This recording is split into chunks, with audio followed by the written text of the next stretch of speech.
سلیمه بچیا داجی دا خو ناوخته دی ته په دې موبایل کې څه کې بس که عبادت وکړه یا وده شه چې پښمني له بیا پاسې ښه بس سملمه ښه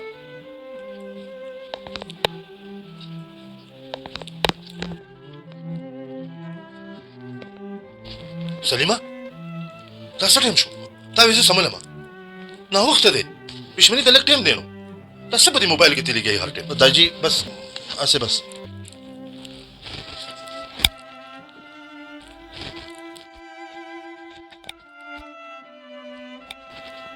سلیمه ته خو په خبره باندې نه پوهېږې تا ته ګوره ما څو پېرې اواز وکړو ته یې زه وده کېږم ورېږه او دا د زه چې راشم نو ته په دې موبایل کې لګېږې ته په دې کې څه ګورې او څه کوې دا دونه ضروري شی دی لږ ټایم پاتې دی نو شه بغه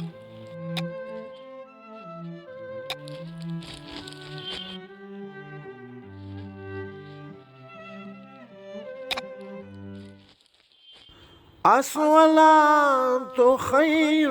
من النوم. سلیمه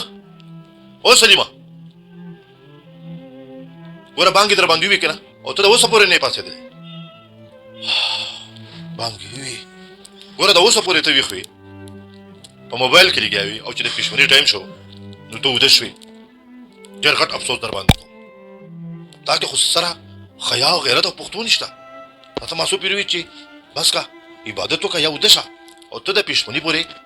دقه شان ویښ وي او چې د پښمني وخت شو نو ته وده شوې هی افسوس ستا په دې ژوند باندې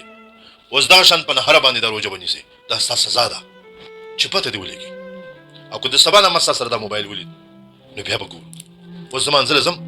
بیا به در سره حساب کتاب کوم ټوله شپه مې هسې په ګیمونو کې او په فلمونو کتلو کې تېره کړه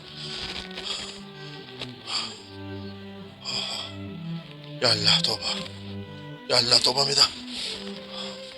اوس په نهره باندې نیسم نو څومره زیاتې مې وکړو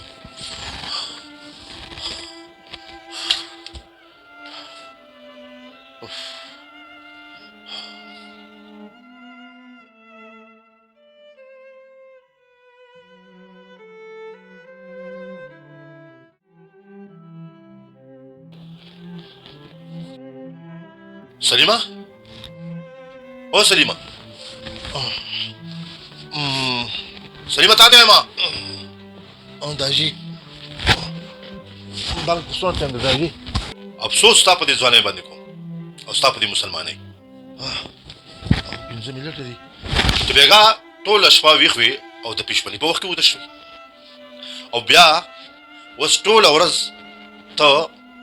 د روژه ماتي دپاره ودی چې د روژه ماتي ټایم شي بیا به ویښ شم روژه به ماته کړم های های های دا ستا روژه ده یعنې د شپې روڼول د پښمنۍ دپاره او د ورځې وده کېدل د روژه ماتي دپاره های افسوس کوم های افسوس پاسه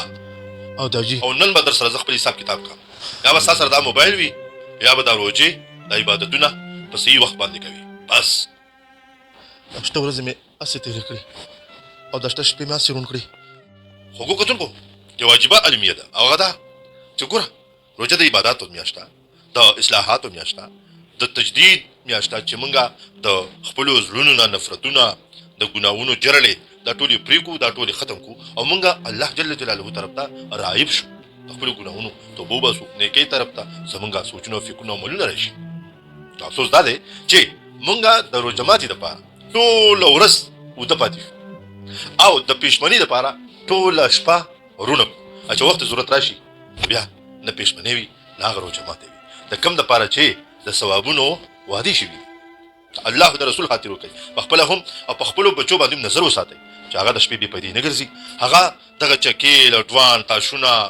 وغیره دا شیان نه کوي بلکې د دې په ځای باندې عبادتونه وکړي دا د عبادتونو میاشت ده دا ځان په الله پاک باندې د بهلو میاشت ده او بیا د ورځې خپل لمونځونه وکړي نفلونه ورسره وکړي او دې سره سره د قرآن پاک تلاوت او ختمونه وکړي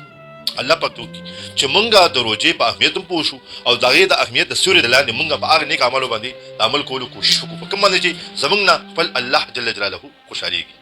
ډېره زیاته مننه بس داجي په دې شتو زم د الله پاک نه معافي غواړم بس د نن نه پس داجي صحیح روژې نیسم بس توبه مې ده داجي